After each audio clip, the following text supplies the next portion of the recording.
né? Está em nós ou está dando nós? Vamos ver isso. Bem, primeiro a gente vai entender o que é que significa evangelho. Ali não está bem claro a palavra em grego. O evangelho vem do grego euagénio, ou euagénio, sem se dar a pronúncia portuguesa. É o que está ali escrito em pretinho, não saiu muito bem, não é? Euagénio, essas duas palavras gregas, significam boa notícia, ou boa nova, é isso que significa. Agora, testamento, a Bíblia, por exemplo, a gente tem o Antigo Testamento e o Novo Testamento. O testamento também vem do grego, são palavras vindas do grego, diateque. Diateque significa, né, em primeiro lugar, o testamento que alguém designa para seus herdeiros. Ele vai designar que são herdeiros A, B e C. A noção comum da palavra grega de testamento. E depois, já no sentido espiritual, religioso, vai significar a aliança entre Deus e os homens, feita através dos emissários. É esse o sentido do Antigo e do Novo Testamento. Agora, o Antigo Testamento não é chamado de Evangelho. Ele vem, os livros do Antigo Testamento, que a depender da edição da Bíblia, muda, né? Vai mudar bastante. O Antigo Testamento, a Bíblia de Jerusalém, nós temos a Bíblia de Jerusalém, acho que em língua portuguesa, é a mais completa.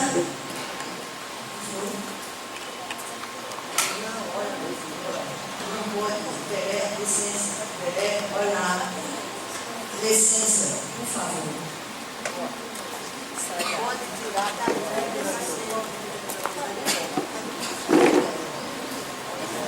tranquilo, balança, não cai não. Não cai não, por favor.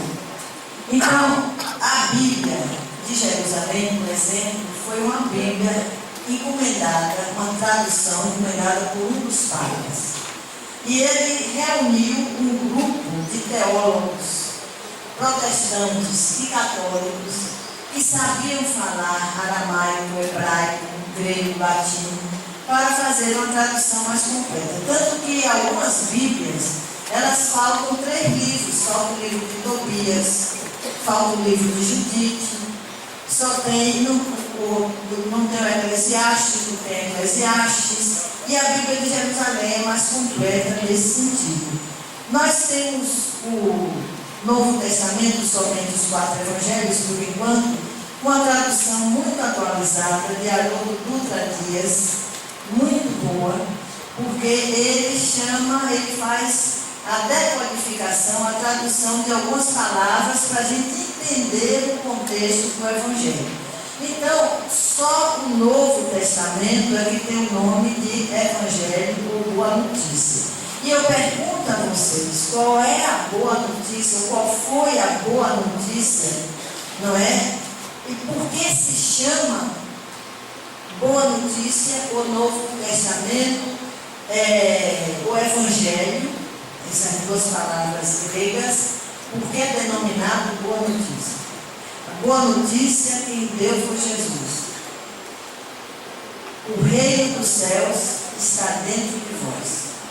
É essa que é a boa notícia. O reino dos céus está dentro de vós. E ele vai falar isso, vai repetir 73 vezes em Novo Testamento, para a gente entender que o reino dos céus, o reino de Deus, estava dentro de nós. É que nos ensina assim, somos pecadores, somos devedores do passado, a gente tem uma autoimagem que não corresponde exatamente ao que Jesus ensinou. Nós todos erramos. Errar, a psicologia demonstra uma forma de aprender. Errar também é uma forma de a gente aprender, não é? E ter oportunidade para isso. Então, nós vamos entender primeiro como é que somos vistos, precisamos de ajuda aqui. Ajuda dos universitários.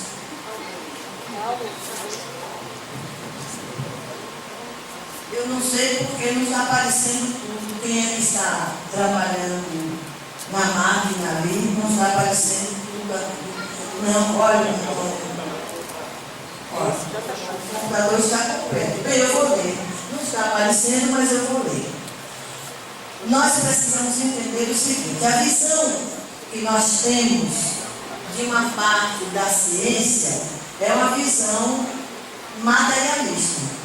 É uma visão a partir do corpo. A psicologia, por exemplo, ela surge como psique e logos.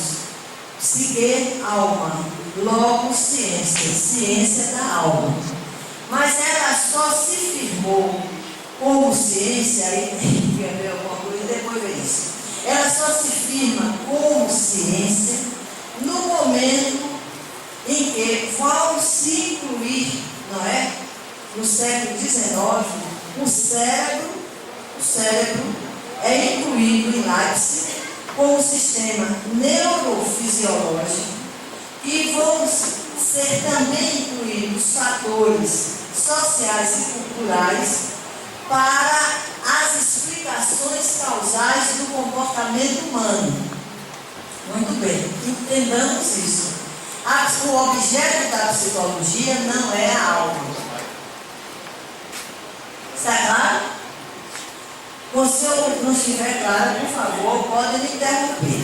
Então, no século XIX, né, o cérebro entra como explicação causal do comportamento humano, melhor dizendo, todo o processo neurológico, endócrino, etc. E daí, os outros fatores, ou as variáveis sociais, variáveis culturais, econômicas, biológicas gerais, biopsico, socioeconômico, cultural. O indivíduo é visto dessa forma. Vai se incluir também nesse estudo, não é, a questão da relação entre psicologia e psicopatologia. E então o foco da psicologia vai ser não só estudar, como resolver as questões das doenças, dos transtornos. Esse transtorno que o psicólogo usa muito, o CID-10, agora já o CID-11, que é a classificação no intervalo. É a classificação internacional, não é, dos transtornos de comportamento.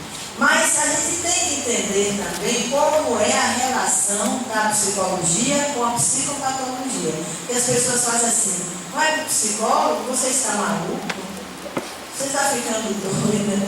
E o psicólogo, ele trabalha com aprendizagem, ele trabalha com o trabalho humano, as organizações humanas, enfim, o esporte.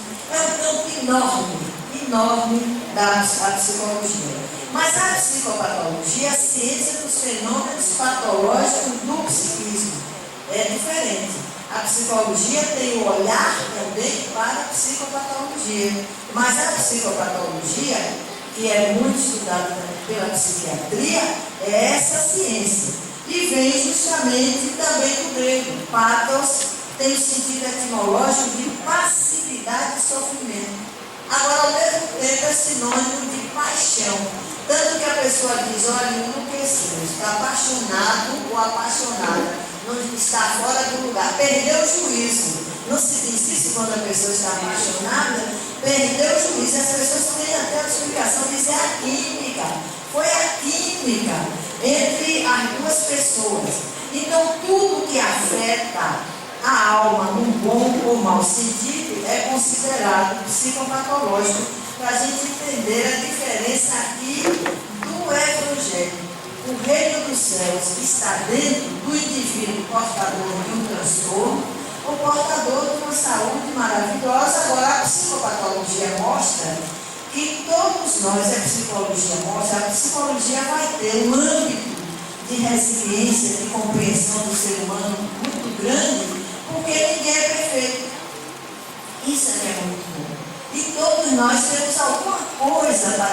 transformar em nós. Senão, como é que a gente evolui? Não é?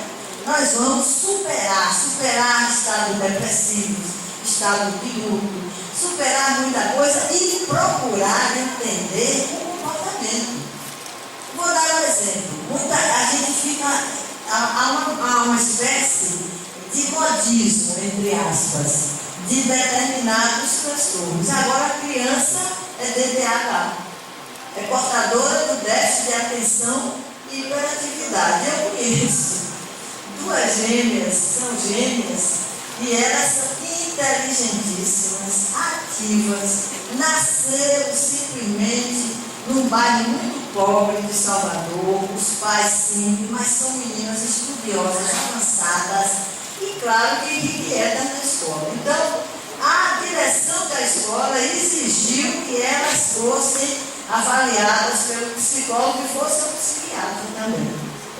Vocês já viram, e depois da avaliação psicológica, elas foram para o psiquiatra. Vocês já viram duas santinhas quietas, serenas, maravilhosas.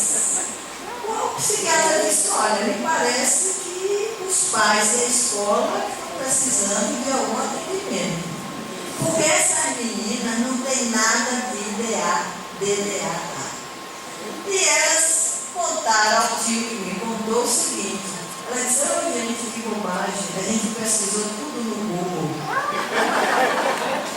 Nós já sabemos o que é isso, lemos mais algumas coisas, era só o que faltava, eles nos confundirem de DDH. A história aqui é monótona.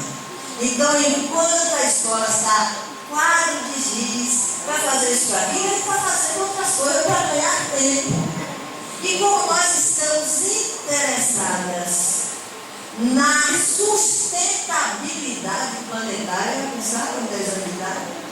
Nós estamos interessados, a minha dinheiro das Pleiades, e aí nós não estamos preparados, nem família e nem escola para receber essa clientela. Nós estamos interessadas na sustentabilidade do planeta e na relação disso com a estética. Se Jesus Cristo, relação com a estética. Relação com a estética, aí eu quis perguntar. Sim, porque a natureza é uma estética, é uma beleza, é uma harmonia.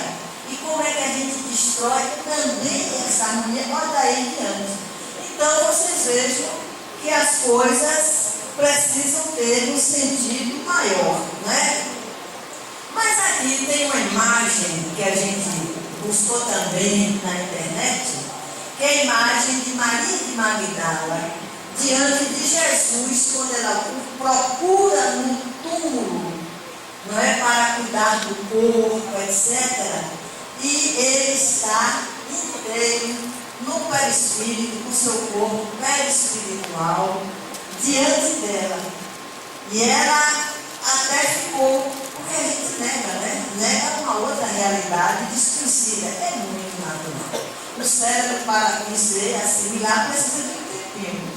Então, ele diz, mulher, por que choras? E ela reconhece a voz, Rabone, ou seja, querido mestre.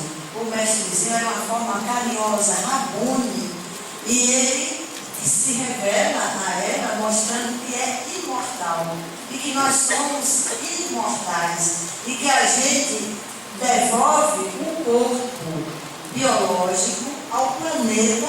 Para que nós devolvemos o corpo? Nós devolvemos o corpo porque o corpo precisa ser desintegrado, ou seja, o que são órgãos formados por células, as células precisam se desintegrar como moléculas, as moléculas como átomos, e a gente devolver os átomos à natureza. Porque a partir daí, ou seja, esse meu corpo, os átomos que formam as moléculas que constituem as células que constituem os órgãos do meu corpo, esses átomos eu não sei quantos corpos já estiveram. Não é verdade? E a gente pensa, meu corpo é nosso, então vamos cuidar da aparência. Agora o pessoal está tomando hormônio de cavalo para ficar bombado, né? Para ficar com a musculatura.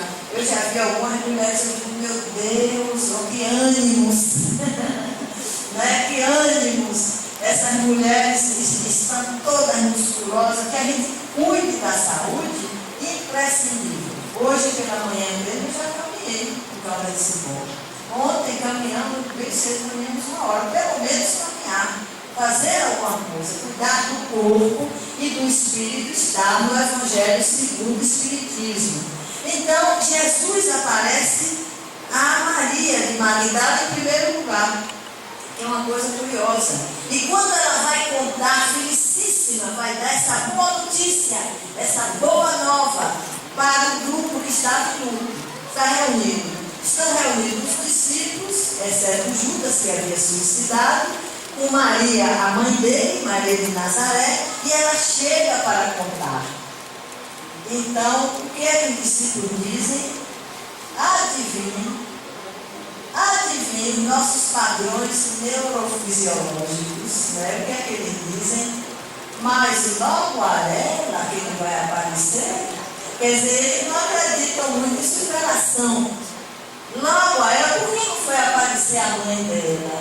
É até que aparece a eles e Tomé ainda pede o quê? Colocar os dedos nas chagas para conferir se é ou não é. Então, esse momento é um momento muito importante e eu vou mostrar outro momento que é de Neimei, o espírito. Ela foi casada, viveu em Minas Gerais, se não me engano, eu não sei se bem na cidade de Uberaba. Foi casada e desencarnou poucos anos após o seu casamento. Mas ela se comoveu tanto no mundo espiritual, o luto do marido, apaixonadíssimo por aquele ser, foi tão grande, o sofrimento dele foi tão grande, que ela se materializa e é fotografada para que ele reconheça que o perispírito não morre. Nós somos imortais a partir do espírito e do perispírito. Devolveremos o corpo físico e o vital à natureza, não é? Então vamos ver como é que ela aparece. Aqui está ela vestida de noiva no dia do casamento e ao lado materializada. Então há uma diferença. Se a gente quiser de carne e osso, não. O perispírito tem esse corpo, é a forma da forma que é o perispírito.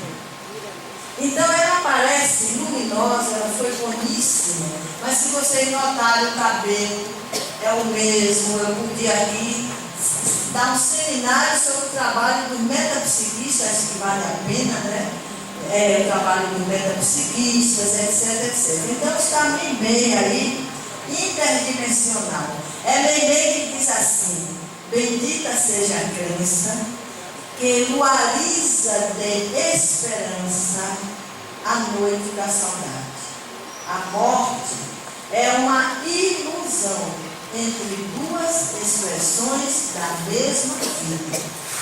A chave é a gente não deixar pendências. Se tiver herança, faz Novo Testamento, reúne o povo e diz assim: olha, quando eu desencarnar, quando eu for para outra dimensão, tal coisa, se tiver, vai ficar para a mulher, faz como o dono da Honda. Honda que as pessoas compram carros, compram motos. E eu li um livro há alguns anos atrás chamado Desafio Mundial, de Jean-Jacques Servan Schreiber. Ele fez um trabalho de entrevistar os grandes empresários do planeta, na Ásia, na América, na Europa, para saber os motivos do êxito e como eles viviam. Quando ele foi entrevistar no Japão o dono e fundador da Honda, o japonês, ele marcou a entrevista na sua própria casa. E ele está esperando, talvez, um carrão, um motorista, e ele chegou com a pasta. Disse: não, eu venho de metrô. Claro, não é o metrô de Salvador, porque ele nunca chegaria à Honda. naquela reencarnação. Rodaram a economia, o financiamento do metrô já está funcionando há muito tempo. Nós sabemos disso, né? Então, ele vai entrevistar o dono da Honda, ele não da Honda diz o seguinte: olha, a nossa empresa estabeleceu o quê? Porque no Japão o trabalho é sagrado. Um japonês desempregado, ele pode suicidar-se. O trabalho para ele é sagrado. Ele trabalha ali, dali não sai. Todos os funcionários são acionistas. Os acionistas da Honda são os funcionários. E ele havia feito o testamento. Ele desencarnando, as ações dele passariam para a sua esposa.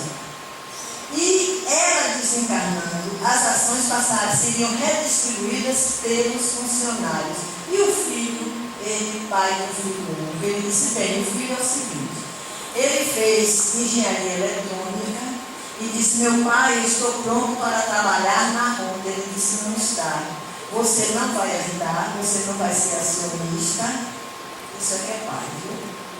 E você não é da Honda, porque o seu perfil não se encaixa com a nossa empresa. Eu vou lhe ajudar a você se situar. Resultado, hoje o rapaz, naquela época, era o dono de uma das grandes empresas de implementos informáticos. Olha aí, o pai percebeu qual era a habilidade dele, porque a gente nasce com aptidões que vão ser transformadas em habilidades. Então, vejam só, uma coisa é deixar tudo claro, já se desapegar, ter a certeza que nós ficamos muito mais tempo na outra dimensão do que nessa. Essa, por mais que a gente dure aqui, a gente 105 anos, Dona Canoa, que maravilha, 105 anos, eu mesma sei que não chegaria lá. Tenho plena certeza, né? Então, é fazer isso, porque a realidade é essa imagem daqui. E Meimei, que está belíssima, e com isso ela consola Arnaldo, o seu marido. Bem, então vamos fazer aqui uma diferença entre a psicologia e o espiritismo para a gente entender o que há em nós. O que há que existe em nós? Bem, a psicologia não está aparecendo aí bem, mas eu vou ler aqui. É a ciência que estuda o comportamento de seres humanos e de animais.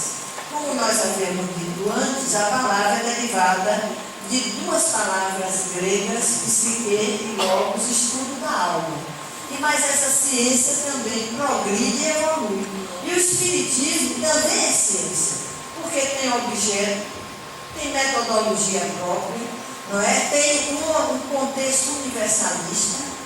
É a ciência que trata da natureza, origem e destino dos espíritos, bem como de suas relações com o mundo corporal. Toda ciência tem uma definição, não é só conceito. Quando a gente pergunta aos espíritos, o que é espiritismo? Você fala, ciência, filosofia, religião. Bem, é isso, não é isso. É uma ciência definida. Espiritismo é ciência também.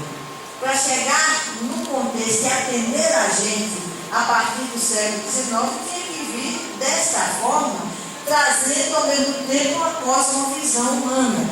Então, a ciência que trata da natureza, a natureza dos espíritos, a origem, a nossa origem é divina, porque nós saímos do Criador. Joana de Ângeles tem uma linguagem poética, ela diz: saímos do hálito do Criador. No livro Após a Tempestade, me parece que é capítulo 19, os novos trabalhadores do Senhor laborem aqui, podem conferir.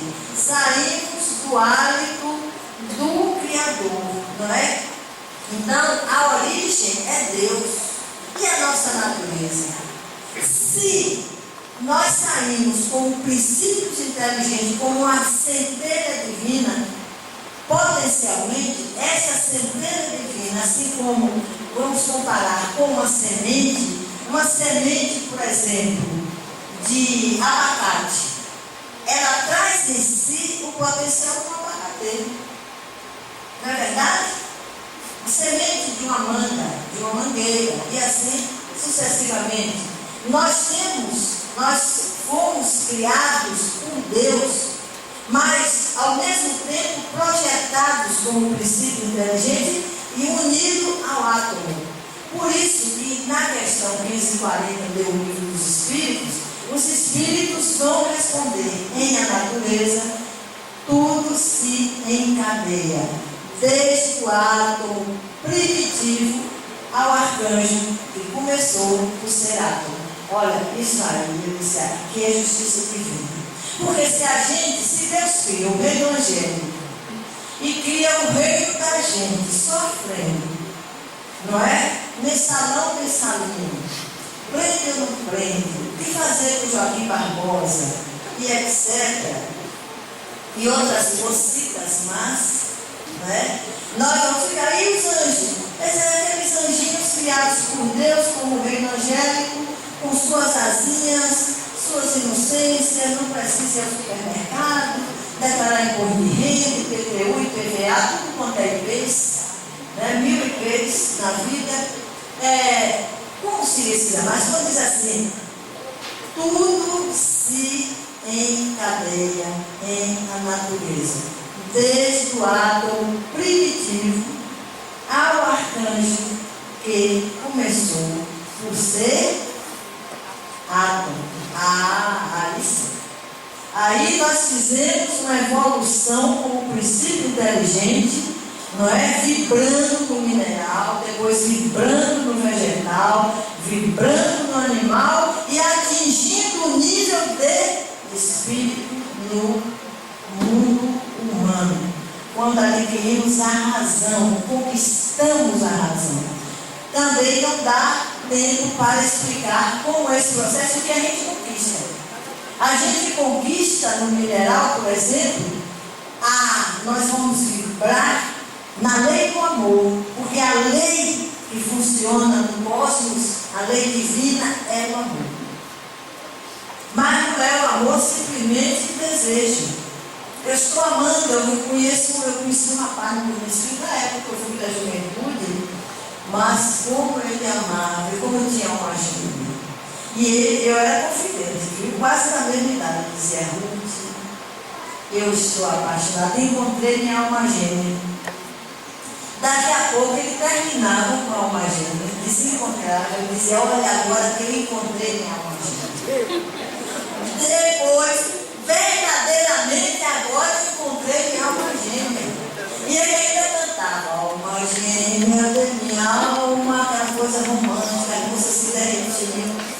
Eu disse: rapaz, se fosse alma gêmea, já dava para fazer muitos omeletes. Porque o que você encontra e muda de alma gêmea não está de brincadeira. Então, a natureza nossa, portanto, é uma natureza moral no sentido do Evangelho, do que Jesus veio mostrar como guia modelo de todos nós. Dentro de nós é você sem culpa. Não é só o superego, a questão moral do superego, mas a gente sente culpados principalmente quando a gente não realiza o que veio fazer aqui. Como diz a música Roda Viva de Chico Buarque, na volta do barco é que a gente sente o que deixou de cumprir. E isso a gente vai ver no Mensageiro, o livro Mensageiro de André Luiz, o livro Voltei, todos dois psicografados por Chico, do irmão Jacó. Então, e o destino dos espíritos? Qual é o nosso destino? É a felicidade, é a realização, é a perfeição, não absoluta. A perfeição relativa, agora conquistada, construída. Não é a felicidade dada assim num pequeno livro de autoajuda, porque depois a pessoa se frustra. Mas enfrentando a vida, desenvolvendo, superando, desenvolvendo o seu próprio potencial. E suas relações com o mundo corporal. Essas relações relações com o mundo corporal se dão de duas formas: através da reencarnação e através da mediunidade. Olha que definição completa que Allan Kardec faz no livro O que é o Espiritismo, não é? Então, as relações com o mundo corporal que nós espíritos temos. Agora eu quero fazer uma pergunta que eu tenho feito ultimamente. Nós somos aqui todos presentes. Nós somos almas ou espíritos? Ó, quem achar que é espírito, levante a mão. Eu não vou levantar uma pessoa, uma, duas, três, quatro, só quatro acharam que são espíritos. Quem acha que é alma, levante a mão. Eu também levanto minha mão, porque Kardec definiu a alma como espírito encarnado. Ou seja, como espírito que está interagindo com a matéria para intelectualizar a matéria, está sujeito a leis biológicas. Muitas vezes, a pessoa passa por uma crise, vai viver uma depressão e não quer ir ao psiquiatra nem tomar remédio. Muitas vezes precisa de um antidepressivo. Porque a matéria são neurotransmissores que não estão funcionando no sentido de uma produtividade para estabelecer novas conexões neuronais, novos padrões, as fendas sinápticas não estão sendo preenchidas. Ou precisa de uma psicoterapia, onde ajuda, como o centro espírita ajuda também, com o aumento da energia vital através dos passos, da água purificada, a esperança na imortalidade, com a acolhida no centro espírita, contanto que a gente não seja terrorista. Imagine a pessoa ir ao centro espírita, como uma pessoa que me procurou ela sofria de um processo de inibição muito grande, em realidade quase que uma fobia social, porque casou-se, deixou a universidade e tinha que ir aí até as consultas psicológicas para do marido e da mãe, que ela não sabia só. Eles restavam questão. Ela disse: eu vim me procurar, mas antes eu fui ao centro espírita. Sabe qual foi o centro espírita? O atendimento fraterno disse a ela: olha, o seu problema de fobia social é porque numa reencarnação você teve uma avalanche de gelo lá no colo, imagina só. Você ficou 8 dias soterrada no gelo até morrer sufocada. É muita ignorância da temperatura do corpo e da homeostasia. Porque se a pessoa cai no Ártico ou na Antártida, ela morre na hora. Por uma questão térmica. É na hora, mas a gente fica 8 dias soterrando. Essa menina, você não nasceu assim. Vamos raciocinar? Você vai morrer na hora. Não é sem demora. Ou seja, que informação. Ela disse, mas a mulher disse que foi meu mentor. Eu disse, não foi mentor, não. Foi obmentor. Obsessor com pinta de mentor. Passando por mentor. Então, dito isto, nós vamos ver que o Espiritismo resgata a cosmovisão do Cristo sobre o ser humano. O Espiritismo faz isso. No ensinamento, quando Jesus diz assim, na casa do meu Pai há muitas moradas, ele está falando de uma interdimensionalidade e de uma parceria evolutiva cósmica. Por exemplo, essas gêmeas que eu falei para vocês concordam comigo que se essas meninas são comuns da Terra? Não são. São diferenciadas já. No intervalo, quando vocês voltarem, eu vou mostrar uma imagem de Edvard Hildebrandt, que ainda não acessou no Google ou via internet, aquele menino que aos 7 anos rege uma orquestra sinfônica, lendo partitura, treinando cada naipe da orquestra, ou seja, cada conjunto de instrumento, porque aos 5 anos e meio foi aprender violino, e 6 meses ele dominava o violino, e 6 anos ele disse que era maestro, e foi ser maestro e rege orquestra. Bem, isso aí é um assunto para a gente, para a nossa evolução comum. O que é que se sabe? A gente está num momento de intercâmbio. Muitos estão vindo de mundos superiores para ajudar a renovação da Terra. Agora precisam ser entendidos e ter uma educação adequada. Muito bem. Diante disso, por que o Espiritismo traz uma cosmovisão? Resgata a cosmovisão do Cristo, que Jesus teve sobre a gente. Por que o Espiritismo faz isso? Então nós vamos pedir uma ajuda aqui à psicologia. A psicologia, até agora, está estabelecida em 4 grandes forças. Forças porque traz-se uma proposta, que é um novo paradigma, e a partir daí desenvolvem-se trabalhos, contribuições, etc. Por exemplo, a psicologia, vocês viram, ela se torna ciência com psicologia experimental, mas com a base neurológica, em Leipzig. Enquanto não se colocou o cérebro como centro, a psicologia não era ciência. E por isso que ela passa a não ser ciência da alma. Né? Eu diria que ela passa a ser ciência sem alma.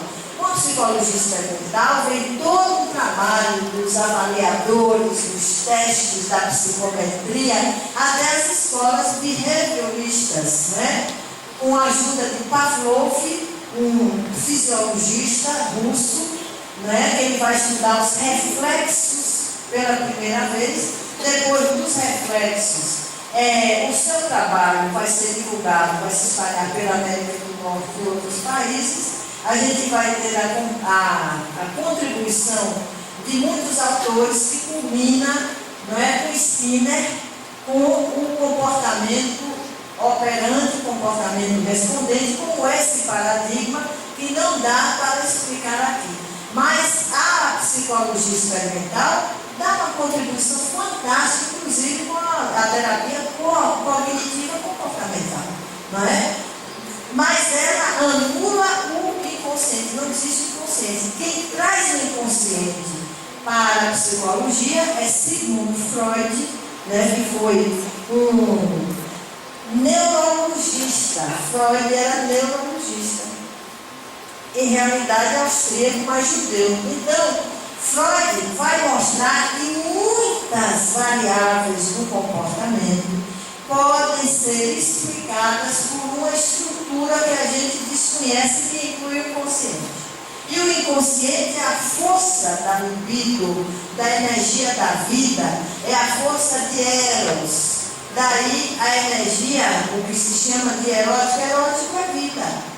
Que contrapõe-se a Thanatos. Ele vai pegar 2 palavras gregas também, Eros e Thanatos, né? Mas ele inclui aí o inconsciente. E com o trabalho de Freud, a psicanálise vai se desdobrar em várias escolas. Vai ter a contribuição de Melanie Klein. Eu pessoalmente adoro Melanie Klein. Não sei se os colegas aqui presentes também gostam dela. Por quê? Porque ela traz uma outra proposta, inclusive do seio bom e do seio mau.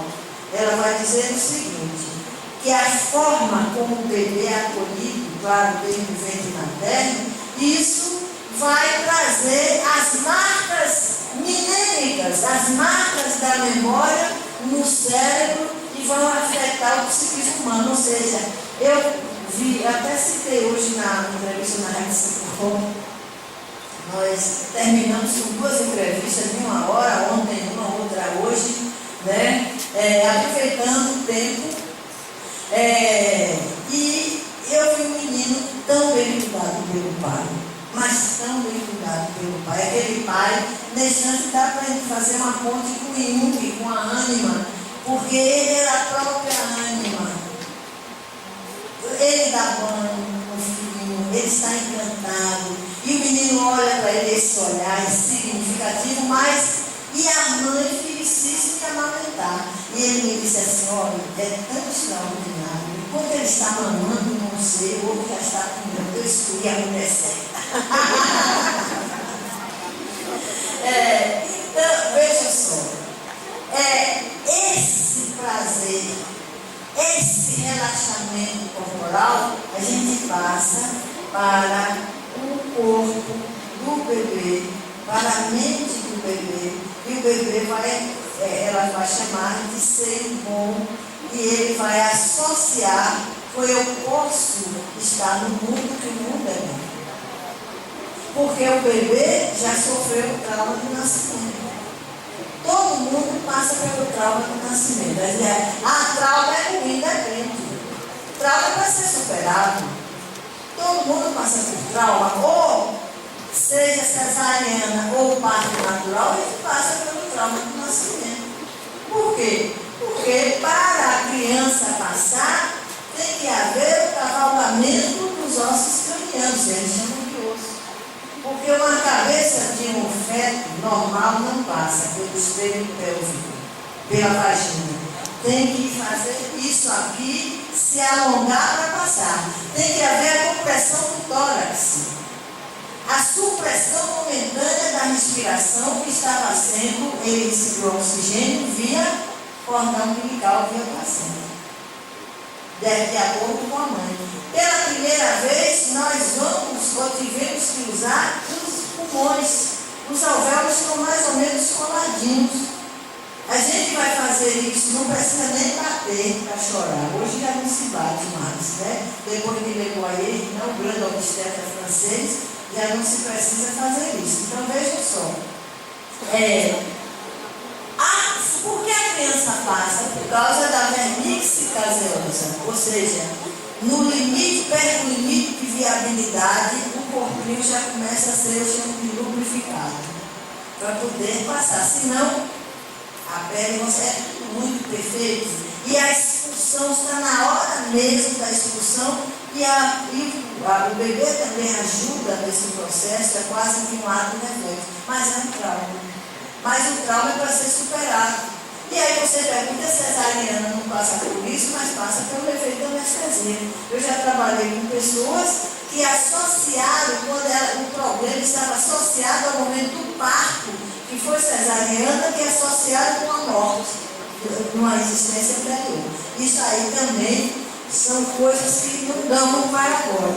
Mas isso é a psicanálise. E a psicanálise agora eu vou encontrar com muitos. O trabalho de Victor Frankl com a logoterapia, ele vai mostrar a terapia do sentido da vida, até chegar no trabalho de Jung. Jung já diverge intensamente da psicanálise, porque a proposta dele, ele vai colocar no inconsciente coletivo, ele vai dizer que a mulher tem um ânimos, ou seja, uma polaridade psicológica masculina, arquetípica, e o homem tem uma polaridade psicológica feminina. Eu tive um paciente meu, que ele estava num conflito terrível, ele disse, nossa, eu agora quero fazer coisa de mulher. Naquela época, né, ele se sentia, tinha que ter um padrão masculino. O que é que eu faço? Meu Deus, será que eu vou ser homossexual? Ele sabe, casado, com filhos e tudo. Ele descobriu uma vertente que era a expressão da ânima. Ele passou a fazer o almoço aos domingos e feriados. A mulher adorou. Ou ânima bem expressa.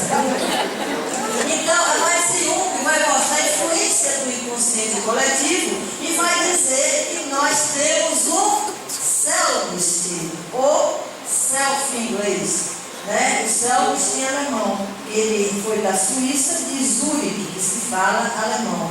Então, ou seja, a gente tem um lado nosso núcleo que é divino, é superior, e ele vai encontrar isso nas diversas culturas humanas, inclusive culturas mais primitivas. Muito bem. Até que essa psicologia vai para a psicologia humanista, quando se foca o potencial humano mais do que a psicopatologia, aí tem Carl Rogers, Morena, etc., para se chegar na psicologia transpessoal, que ela vai buscar a transcendência do imanente na pessoa. Olha que complicação. Gente, é um povo complicado, isso é segundo a psicologia, viu? Eu que não sou complicada, nem um pouco. Então esse povo é complicado. Você não se assuste com os palavrões, com o vocabulário, mas é mais ou menos isso. vai perceber que existe algo imanente em nós, que é o transcendente, que é o luminoso, ou seja, vamos chamar de luz, de realização, etc. E nós vamos ter dimensões da consciência. Eu estou aqui com uma cartografia de Kenneth Ling, que ele vai dizer que os estados da consciência nossa vai desde o estado de vigília, esse central, que é a menor dimensão das possibilidades de consciência do ser humano. Ou seja, o que a gente chama de vigília é uma dimensão pequena. E é mesmo que a atenção é dispersa nossa. A gente só acompanha isso aqui. A se chegar no pré-consciente, aquele momento que a gente está lá, meio cá, mas meu Deus, como é que eu fui para essa rua, né? Sem saber que eu estava nessa rua, para chegar no inconsciente psicodinâmico, que é o que Freud estudou, a psicanálise contribuiu, o inconsciente ontogenético da espécie humana, que é dito até por um grande biólogo. A ontologia repete a filogênese, o ontológico repete o filogenético. A gente repete também a espécie para chegar nessa transcendência do transindividual, acima dessas vinculações de espelhamento, de ego. Eu tenho que fazer. Uma pessoa me disse hoje pela manhã: olha, eu não vou para lá do Goiás porque o meu irmão veio me visitar. Ele mora em Salvador. Eu disse: ele me visita de quanto em quanto tempo? Ele disse: bem, ele visita 15 dias, ele vem, e eu tenho que dar atenção a ele. Eu disse: então, você se interessa, ele me interessaria muito, mas eu tenho que dar atenção ao meu irmão. E um vai chamar isso de persona. Porque se existe um vínculo de confiança, a gente vai dizer: irmão, olha, eu tenho um compromisso tal, não é? Mas a gente quer atender e quer ficar ocupado um status quo, um papel na família ou na vizinhança, etc. E por aí se vai. Mas o filogenético, que a gente se situa na natureza com todas as espécies para chegar ao extraterreno, ao cósmico, essa consciência cósmica, né? Para o superconsciente que Roberto Assagioli, na psicossíntese, ele vai colocar também como uma dimensão de transcendência do ego do ser humano, quando a gente diz assim, não é, Jesus diz assim, Paulo que vai dizer: não sou eu quem vive, é o Cristo que vive em mim. O que é que Paulo está dizendo? Paulo está nos dizendo assim: não é o ego só, mas é o Cristo que vive em mim, que muda a minha vida, que me coloca num processo de individuação, que me coloca nas tarefas que dizem respeito ao sentido da minha vida, o que foi que eu vim fazer aqui, o que eu estou fazendo da minha existência. A minha existência está servindo para atormentar o marido ou a mulher, porque eu conheço uma pessoa que o marido é tão ciumento, ela não pode assistir jogo de futebol. Porque se ela assistir, ele gosta muito de futebol, mas se ela ficar assistindo o jogo, ele fica olhando para ela, para ver se ela está olhando para aquele jogador, para que perto do jogador, para que risco do jogador. Aí pode estudar. Muito bem, né? E para ela disse assim: olha, ele disse que eu devia usar a burca. Pasmem.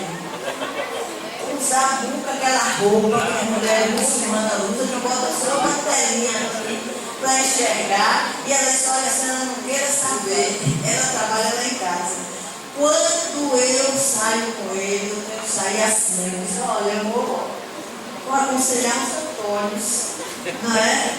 Para você sair com ele. Falei brincando e tudo, ela não se incomodou. Mas é o ciúme, né? Um ciúme tremendo.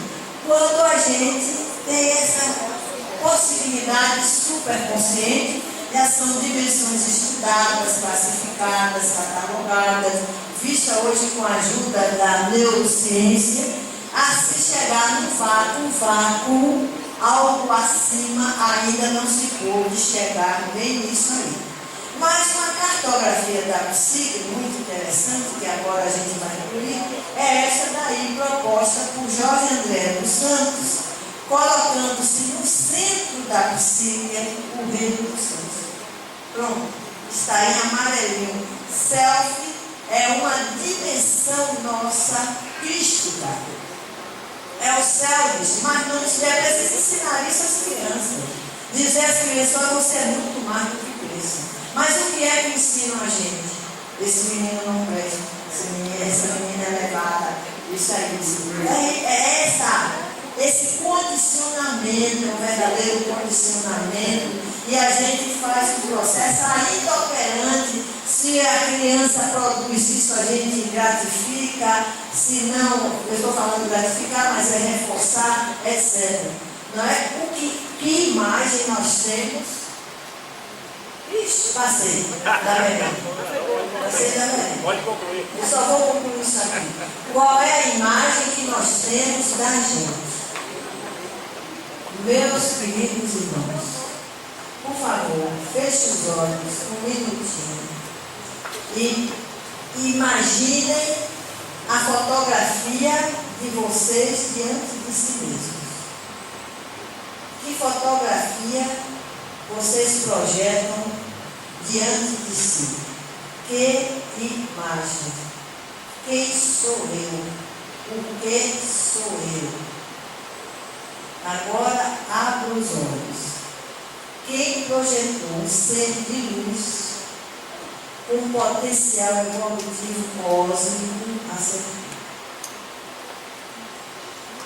A outra imagem é insálio, é temporal, é passageiro, é só uma experiência.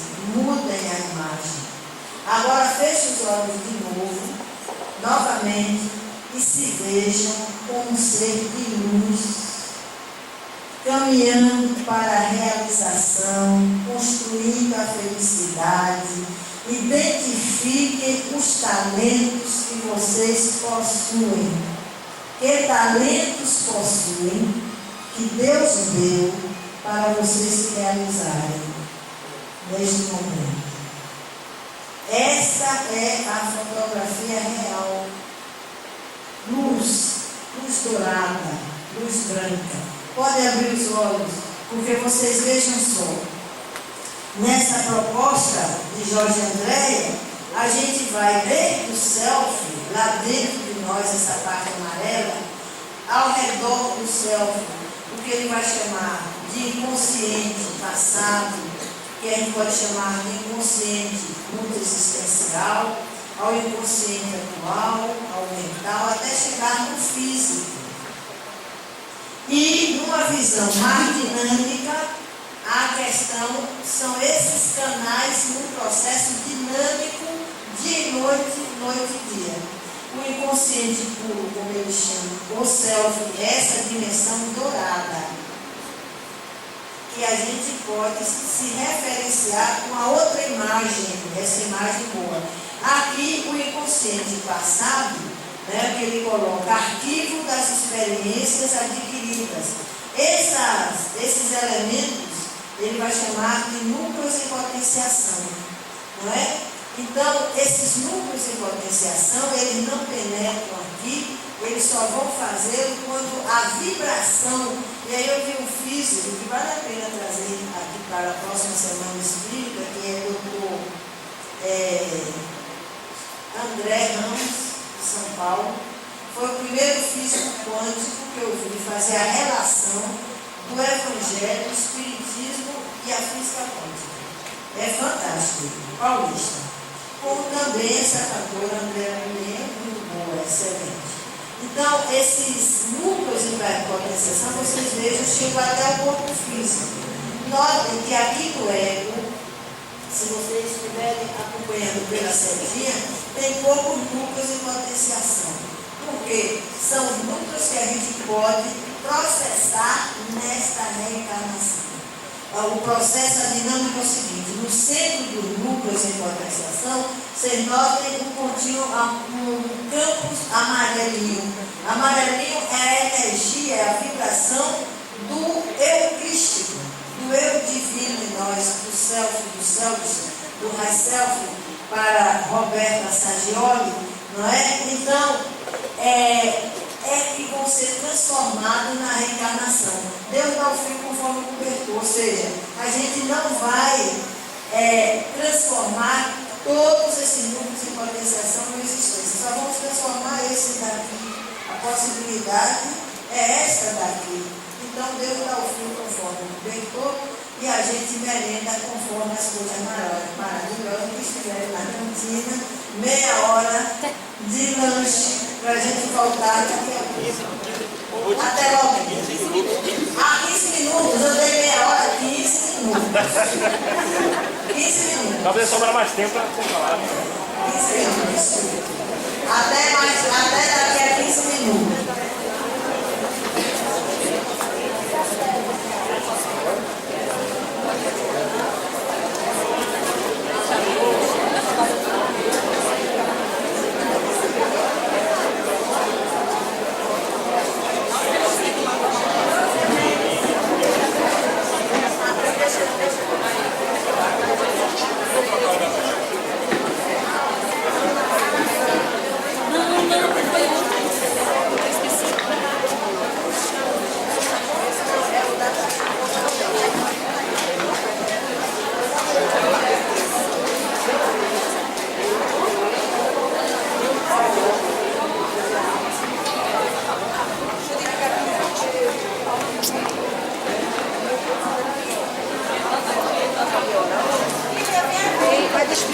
Vai distribuir o bloquinho.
a gente pode superar também o físico. Eu quero dar os parabéns a Felipe, quero dar os parabéns à sua educadora, à sua família, ao Instituto Pestalozzi, e pedir mais uma vez uma salva de palmas para a Lagoa.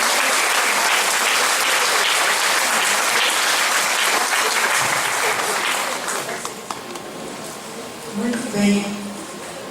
Isso aqui é a dinâmica da vida.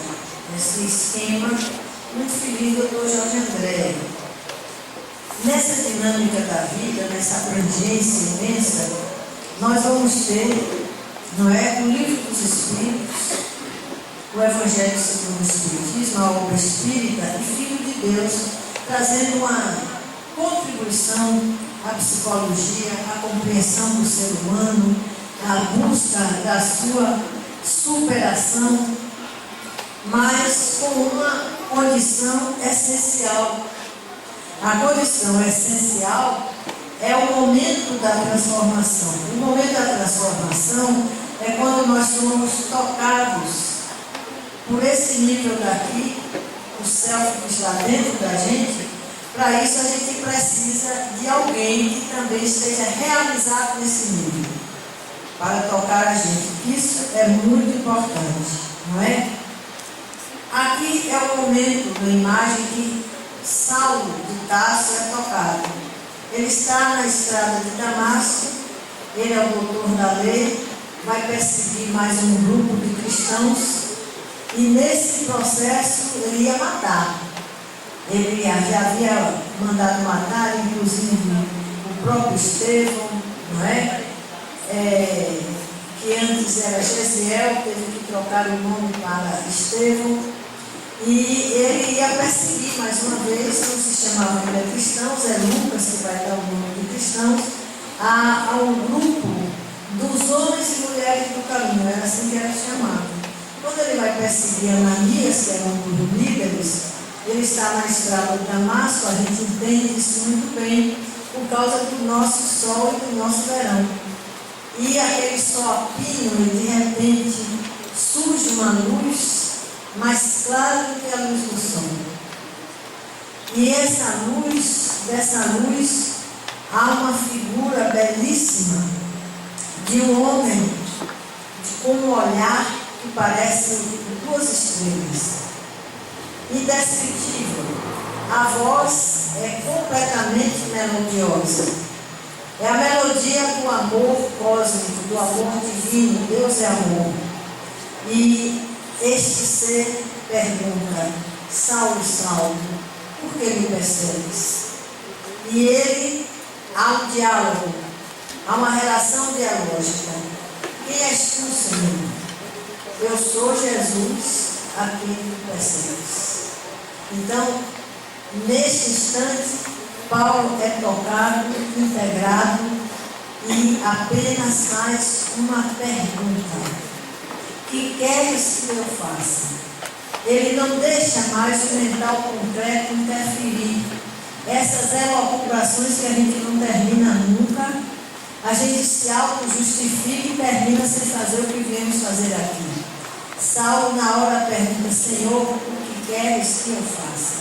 E a partir daquele direcionamento, ele muda completamente, como Zaqueu mudou.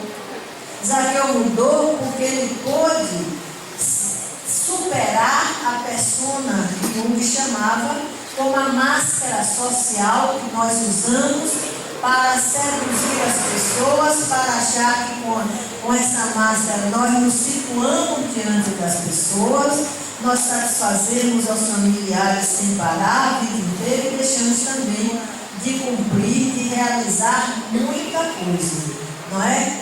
Então, Zaqueu, ele quer ver Jesus quando ele sabe que Jesus tinha um publicano, cobrador de impostos, entre seus discípulos, que eles eram execrados.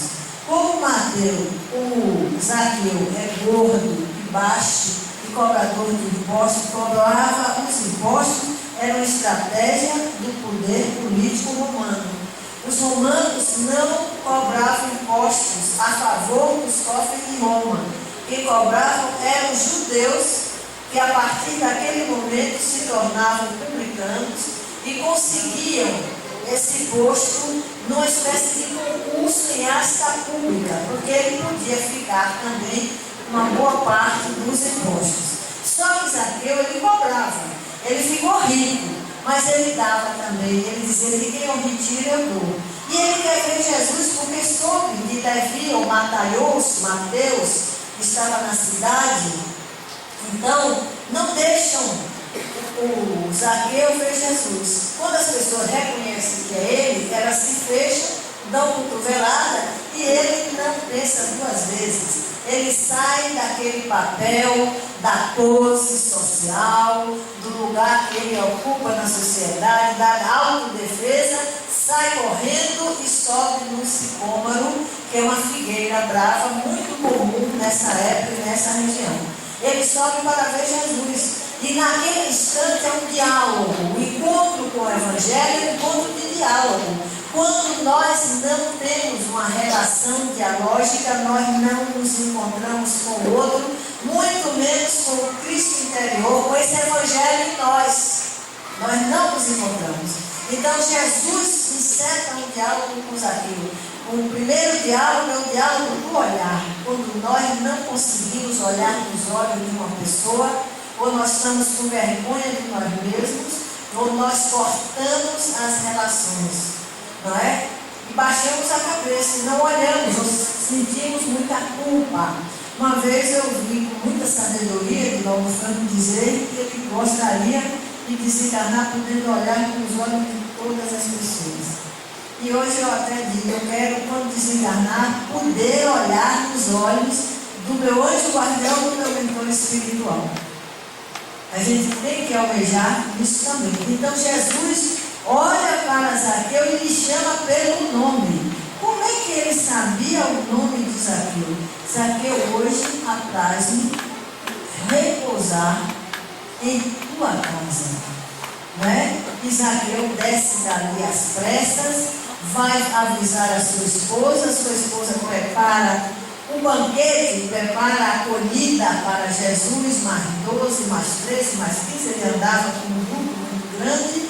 Nessa época Judas também estava presente, e ele diz: a salvação entrou na tua casa hoje.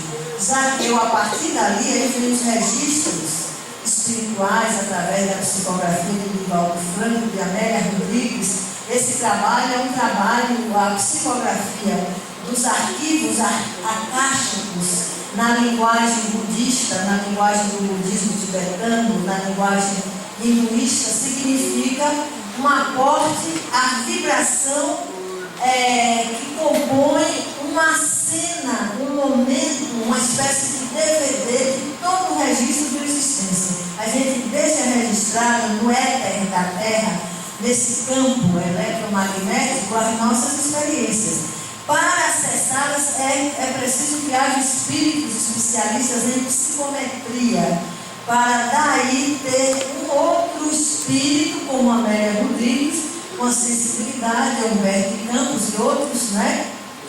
E descrevem, eles vão trazer a realidade dos fatos na linguagem verbal. E o médium tem que ser um médium não só de psicografia, como de psicometria também.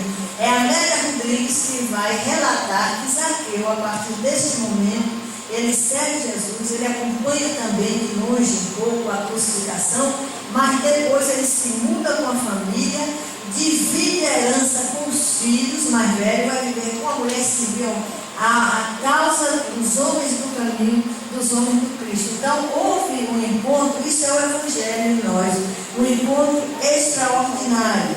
Então a realização do Evangelho em nós dá-se pela nossa integração com os espíritos superiores, servidores do Cristo. Quando a gente não se integra nessa comunidade, uma instituição católica, um trabalho de uma irmã Dulce, existe todo o trabalho da falange de Santo Antônio, para dar suporte espiritual. O trabalho de Madre Teresa de Calcutá, os trabalhos das instituições espíritas sérias, evangelizadas, que trazem o Cristo no coração dos seus profitentes, também exigem colônias espirituais para um atendimento interdimensional. Então, nós vamos precisar de estar integrados com essa comunidade de espíritos servidores do Cristo e realizar o Evangelho em nós. Porque a ação dos espíritos superiores em suas comunidades é no sentido do cumprimento do programa divino de elevação das consciências a serviço de Jesus. Nós precisamos elevar as nossas consciências, deixar que o verbo se faça carne. Não é como diz o evangelista João, no capítulo 1 do seu evangelho. A luz se faz, o verbo se faz carne. A luz é Deus, a luz estava em Deus. Né? E a luz veio ao mundo, na forma do Cristo Jesus. E a gente precisa descrucificá-lo e reconhecê-lo atuante, vivo, mobilizando, dinamizando essa dimensão do self, do eu divino em nós mesmos, que é a essência espiritual, não é? Através da nossa existência, para construirmos o reino dos céus aqui na terra, no Instituto Pestalozzi, no trabalho abnegado, no trabalho dos professores que se comovem para ensinar os seus alunos, no trabalho dos médicos que atendem seus pacientes, dos fisioterapeutas, de todas as pessoas de saúde, o trabalho dos pais, os pais abnegados, aquele pai que quando o filho nasce ou até nascer, ele não pensa mais em si, ele pensa no futuro do filho,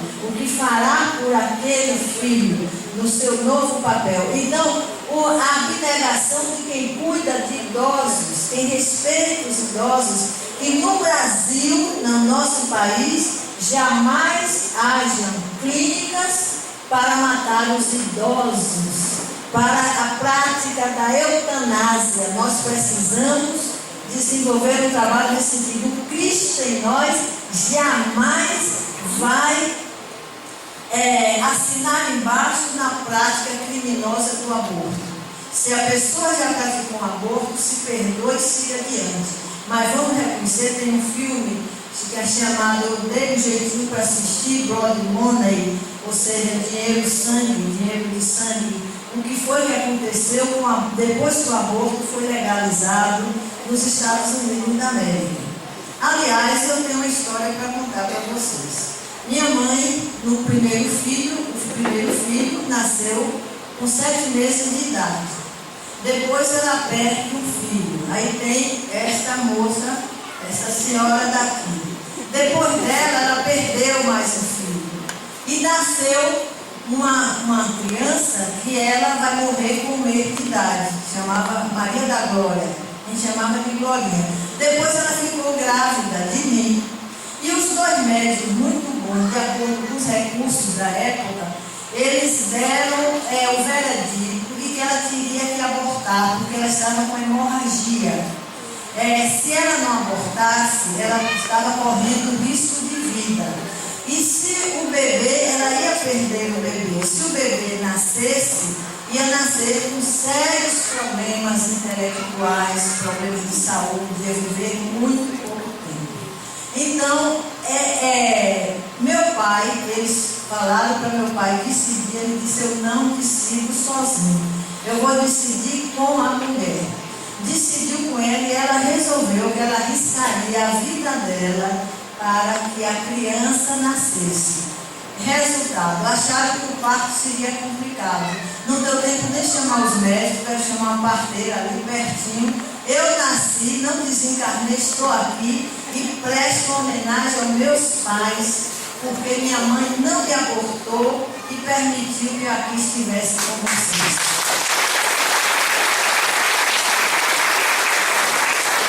Pois é, aqui estou eu. Então, vamos examinar um pouco a parábola do samaritano.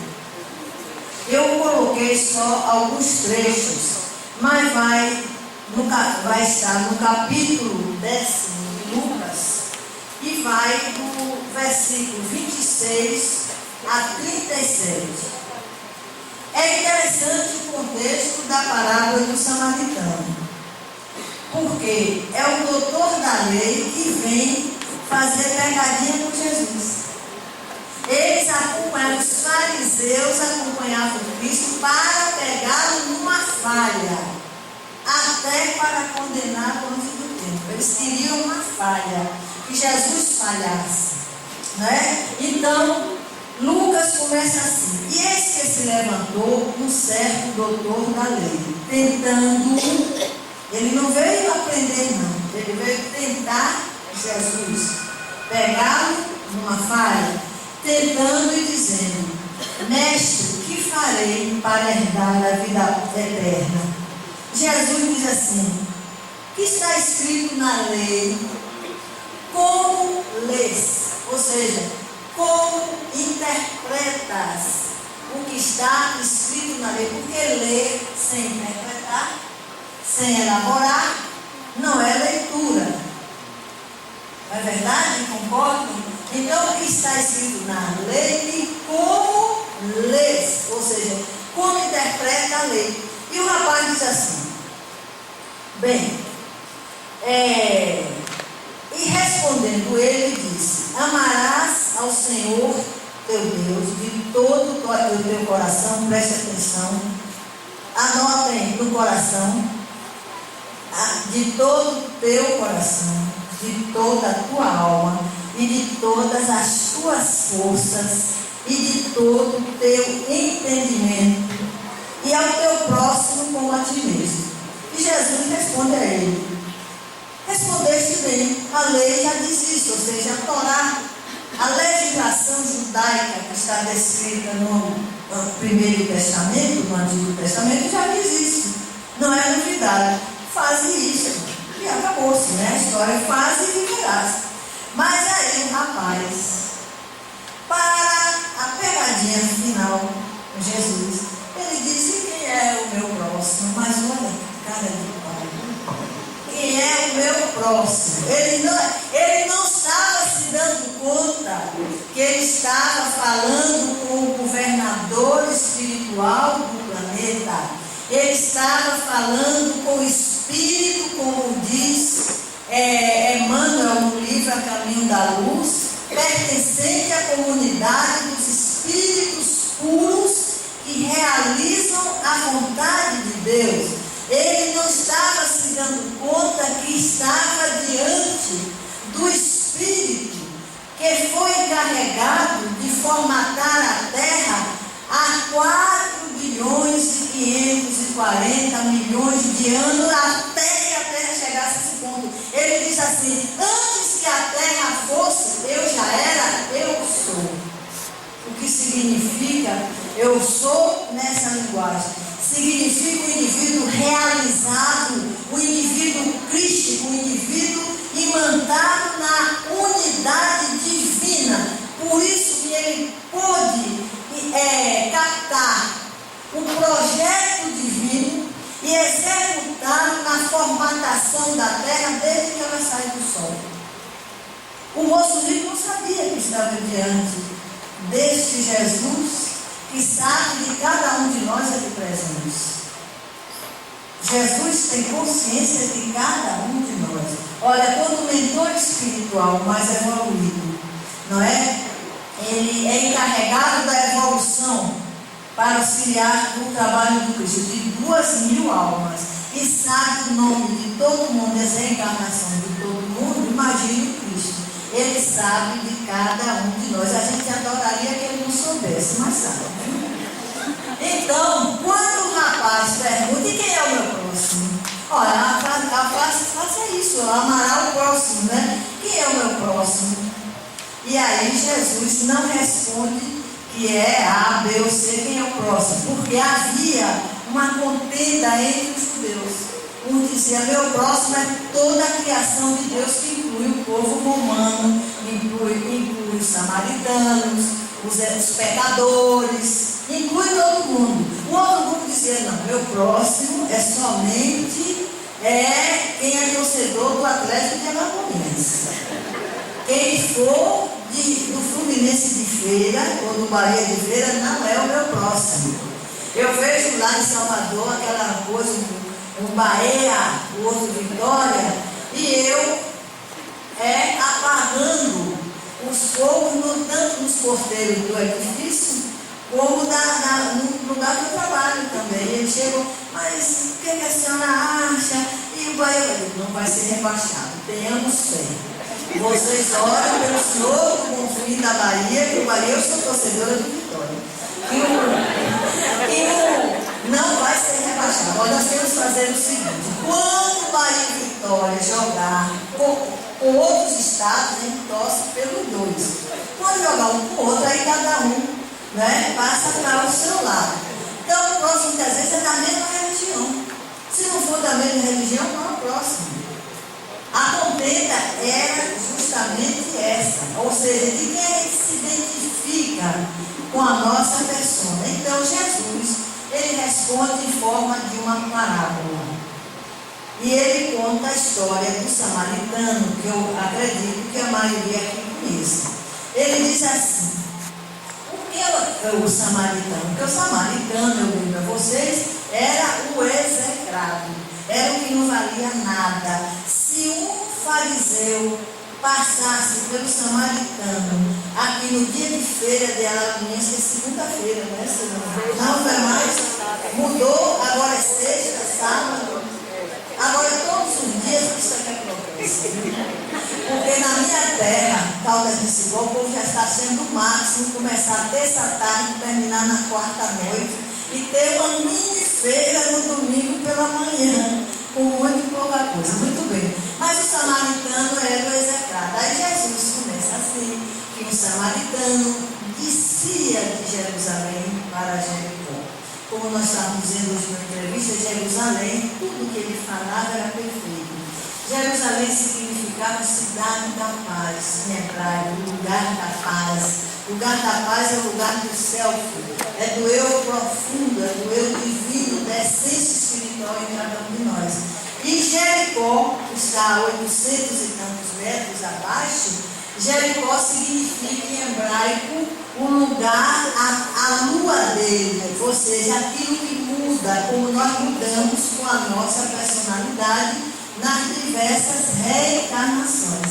Olha que coisa interessante.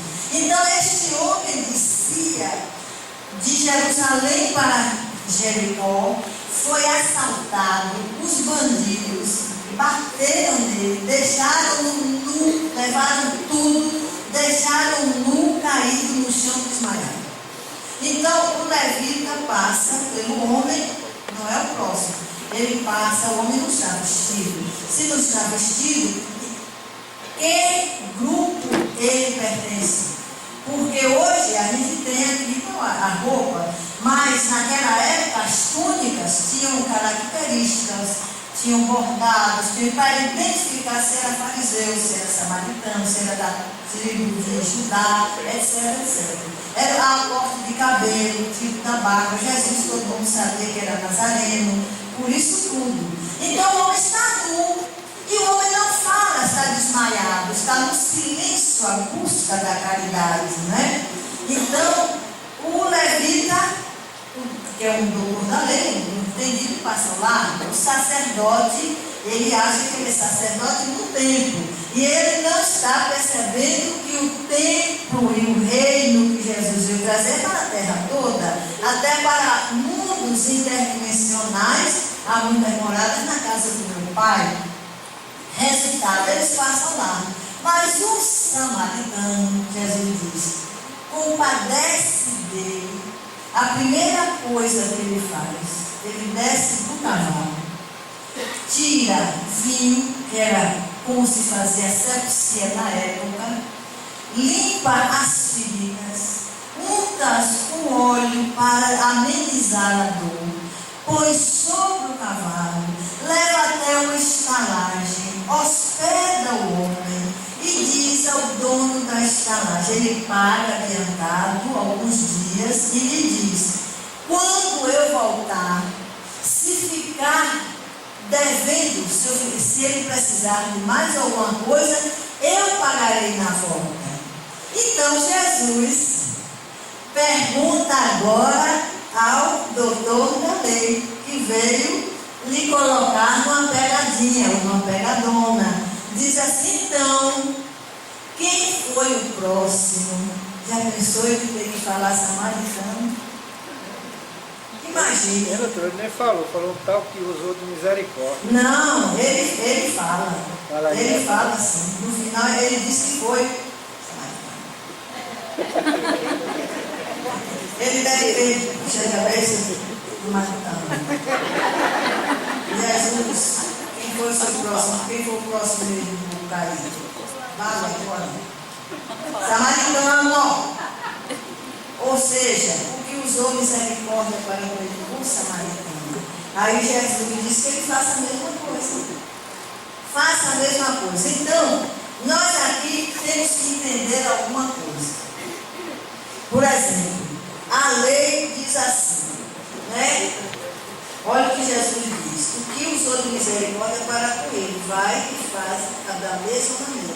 Mas o que é que está aqui no texto? Que amarás ao teu Deus de todo o teu coração, de toda a tua alma e de todas as tuas forças, seus recursos, em resumo. Por que o coração? Porque a cultura oriental é diferente da ocidental. Para a gente ter uma ideia, as civilizações orientais facilitam o desenvolvimento do hemisfério cerebral direito e a ocidental o hemisfério cerebral esquerdo. A gente dá valor à mente, diz, olha, fulano tem talento, fulano é inteligente, o judeu diz, fulano é inteligente. Porque para eles, na cultura deles, a inteligência, a sabedoria e o amor se encontram no coração. Não se encontram aqui, se encontram aqui, no coração, no centro cardíaco. Então amarás o teu Deus de todo o teu coração, ou seja, com sabedoria e com amor, com bom senso. Amarás e a segunda coisa, amarás a Deus com toda a tua alma. A alma, nós vimos aqui no momento, é o espírito encarnado. E a alma, se a gente não agir, a gente enferruja, a gente paralisa, a gente não se desenvolve. Ou seja, com ação, não é contemplação. Se a gente, por isso que Martinho Lutero foi contra as indulgências, porque as pessoas achavam, se eu pagar as indulgências, eu estou salvo. Não é? Jesus chama a atenção para a ação, ou seja, fora da caridade, ação não há salvação. É como a gente se eleva. Então, com toda a tua alma e com tudo que a gente tem para colocar disponível para Deus. Não é dar tudo, a gente dá. Eu tenho visto assim, este carro pertence a Jesus. Muitas vezes eu vejo até uns carrinhos, né? Podia ser melhor, mas logo esse para Jesus. Podia dar um outro melhorzinho. Eu ainda não vi escrito num Toyota. Eu ainda não vi nesses carros grandes, né? Imensos, eu ainda não vi carro de 100 e tantos mil assim, propriedade de Jesus. Ainda não vi, estou esperando ver. Mas humildemente, né? No Fiatzinho, não. Então só falta do Fusca. Aliás, uma vez eu vi escrito num para-choque de um carro. Atrás, o carro todo caindo nos pedaços. Não sei como o Detran deixaram, mas tinha escrito assim: é meu, não estou devendo prestação a ninguém. Então, o que Jesus, o que a lei diz, é que a gente esteja disponível para Deus. O Espiritismo resgata o Evangelho de Jesus, esse Evangelho de nós, quando nos diz que a mediunidade é estar disponível para Deus, a inteligência é disponível para Deus, as forças disponíveis para Deus, porque se a gente tem uma segurança no lar, a gente pode trabalhar ainda mais, e tudo é empréstimo. O que é que a gente possui mesmo? Espírito, livre-arbítrio e o sentimento para consentir que o amor divino veicule-se através de nós. Ou seja, que o Evangelho em nós não é se expanda. Bem, por isso que Jesus disse que o que usou misericórdia. E aí nós vamos entender que entre nós e a divindade, o Criador e a espiritualidade, nós estamos imperceptivelmente formando redes, porque tudo se comunica, tudo é interdimensional, tudo se liga, tudo se encadeia, desde o átomo primitivo ao arcanjo que também começou do céu. Ninguém está sozinho. Ninguém está só, ninguém está desamparado, todos estamos amparados. Jesus é responsável. Eu vejo aquela nossa irmã, como ela dialogou com Filipe, como ela ajudou ele a sair da cadeira e voltar para a cadeira. Não está voltando agora porque ele cresceu, está crescendo, está um rapaz já, né? Não tem mais 17 anos.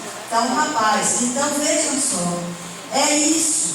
A gente se doa, a gente se dá, a gente dá um sentido à vida, claro, com equilíbrio, cuidando também da família, cuidando do marido. O marido, essa ação da alma. Quem é o próximo? É o marido. Quem é o próximo? É a esposa. Quem é o próximo? É a família. Quem é o próximo? São os filhos. Não é? Vocês já pensaram? O que sofreu uma pessoa que eu conheci me contou, era aniversário do casamento, então o que ela fez? Ela foi juntando, né, fazendo uma poupança, disse esse aniversário, bodas tal, não era ainda boda de prata não. Eu vou fazer uma surpresa. Ela então comprou uma camisola nova, preparou um jantar à luz de vela. Quando ele chegou, disse assim: que palhaçada é essa que está acontecendo aqui? Vocês já pensaram o que é isso?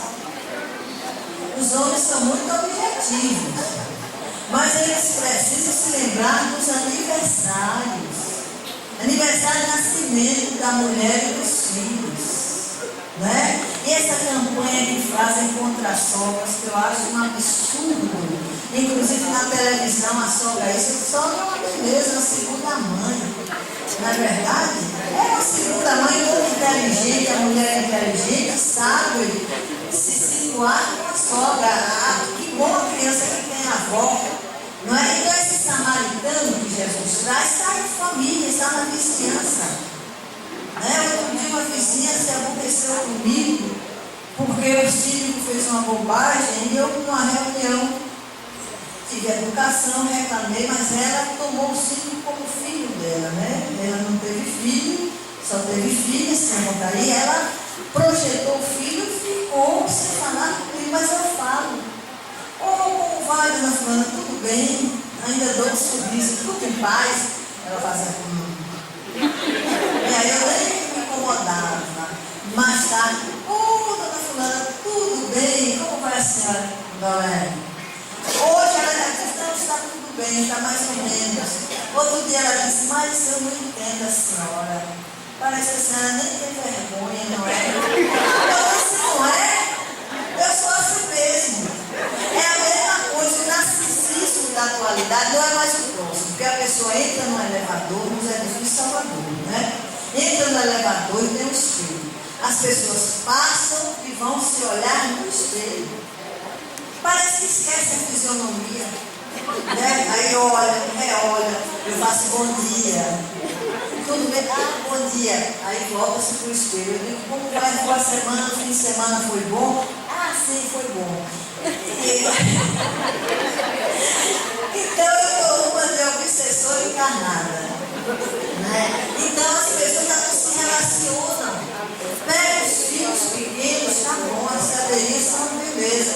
Mas a cestinha, quando a criança já não é carregada aqui. Outro dia eu vi, foi no Natal do ano passado, perto do Natal, mês de dezembro. A mãe veio cheia de pacotes aqui no peito, ó. Os pacotes aqui. E o filho na cestinha. Contrário, cestinha para os pacotes e a criança carregada junto ao coração. Junto ao peito. Isso é inesquecível, são marcas que a Freud chamava, a psicanálise chamava de marcas mnemínicas, marcas da memória. São as primeiras memórias. Então esse próximo. E a gente se dá conta que tudo se comunica, mesmo que a nossa percepção, como é disse, imperceptivelmente, formando rede. As redes sociais são consequência das redes cósmicas, nas quais todos vivemos. Então aqui tem uma pleia de seres extraordinários, não é? Que falta irmã Dulce, aí a gente não pôde trazer todo mundo, mas Allan Kardec, Amélia Rodrigues, André Luiz, Elcio, Chico Xavier, o nosso Divaldo, Doutor Bezerra, Eurípides Bassanufo, né? Essa daqui do canto, a última, é a Nália Franco, que pouco a gente conhece, que ela construiu mais de 108 escolas para a pobreza. E, ela foi a samaritana das meninas que eram jogadas na rua, dos filhos de escravos, que ela acolhia, educava e profissionalizava, né? Como Deolinda Morim, Manuel Flora Miranda, Joana de Ângeles, etc. Então, queridos irmãos, o Evangelho em nós, cabe uma pergunta desse livro daqui, escrito por um maravilhoso pastor protestante do Evangelho. Chama-se Charles Sheldon. O livro é Em Seus Passos, o que faria Jesus? Essa é a grande pergunta. Em nossos passos, naquela situação, naquele lugar, o que faria Jesus? No momento que a gente vai brigar por causa até de política, de partido político, gente, partido não é inteiro. O nome já está dizendo, é partido. É ou não é? Eu imagino o partido político com uma bandeja de bis, cada um tem uma fatia maior. Para mim, é isso que é partido político. Aí o povo vai brigar, ficar de mal por causa de político, de partido político. Aí eu me lembro de uma cena numa cidadezinha do interior. Naquela época não era PMDB, era MDB e outros, não sei se era Arena, era Arena e MDB. Mas aí o candidato foi fazer um comício. O rapaz era um candidato jovem, a deputado muito bonito. Quando ele subiu num palanquinho improvisado, a garotada, as meninas olharam, o rapaz fazia BDB, quer dizer, era a beleza do candidato a deputado. Então, a grande pergunta, meus irmãos, é esta daqui. O Evangelho em nós já está como semente. O Evangelho em nós já existe como eu crístico, como o reino dos céus dentro de nós, para a gente expressá-lo na terra. Como vamos fazer isso? A pergunta, essa pergunta aí, quem quiser compra esse livro, que é muito interessante, vai trazer uma resposta extraordinária. Em seus passos, o que faria Jesus? No trânsito. Tem o filme também, né? Ótimo. Então, em seus passos, o que faria Jesus no trânsito? Os jovens estariam se matando no trânsito como se fossem moscas? As moças estariam se prostituindo como se fossem nada? Os homens estariam levando doenças venéreas para casa como se sua esposa não fosse a mãe dos seus filhos? A esposa não estaria criando um vínculo de respeito e de fidelidade? E a gente, em cada lugar, em nossos passos, o que faria Jesus? Essa grande pergunta, não é? Então, meus irmãos, eu vou pedir para colocar a 9ª Sinfonia de Beethoven, cantada por Andréia, depois de Jesus, a Alegria dos Homens, que é a segunda música. Vamos ouvir essa música e fazer aqui uma visualização. A visualização é a gente ouvindo Jesus, a Alegria dos Homens, está bom que ela canta em alemão. Vamos imaginar que estamos diante de Jesus, como Johann Sebastian Bach fez. É a inspiração dessa música. Ele se imaginou diante de Jesus e sentiu uma alegria profunda diante do Cristo. Vamos fechar os olhos agora e nos imaginar diante do Cristo, ouvindo essa música e deixando a música penetrar em nós. Vamos fazer isso agora.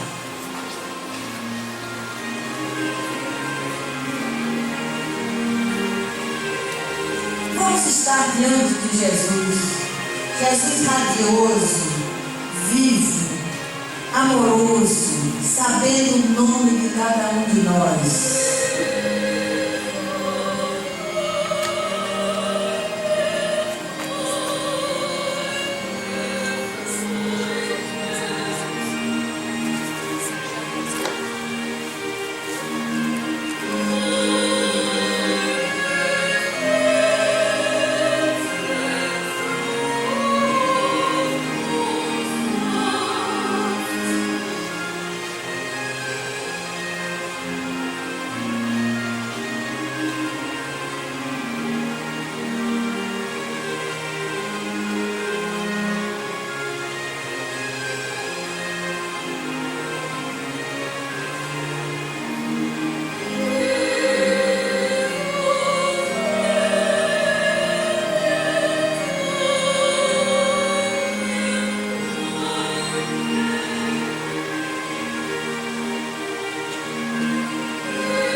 Nós temos aqui perguntas já, que eu vou pedir a minha colega para formulá-las, que é o tempo que eu vou dar um presente para vocês. Para a gente se animar. Pode fazer a pergunta.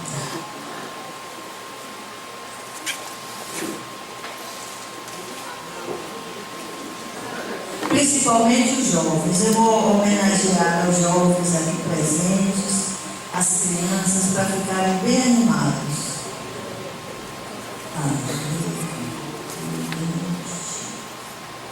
Pode fazer a pergunta.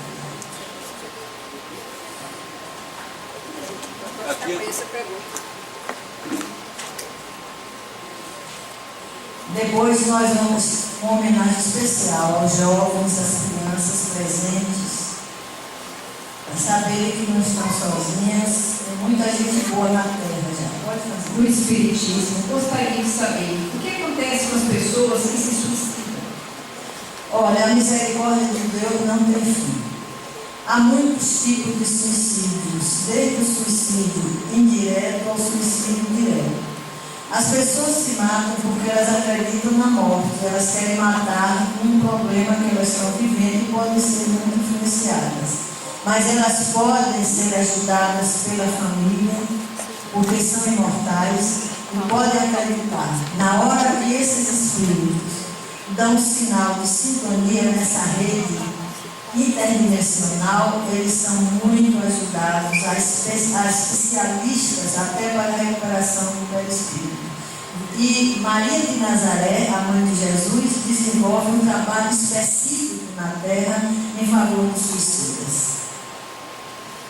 Como se explica que uma criança analfabeta de 3 anos consegue olhar para um